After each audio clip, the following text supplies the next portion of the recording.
ఈరోజు మన బంగాళదుంప కూర వండుకుంటున్నాం. దానికి కావాల్సిన పదార్థాలు చెప్పు. బంగాళదుంప, ఉల్లిపాయ, టమాటా, పచ్చిమిరపకాయలు,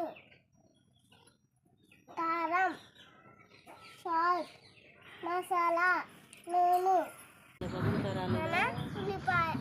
ఉల్లిపాయలు, టమాటాలు, బంగాళదుంపలు కోసుకుందాం.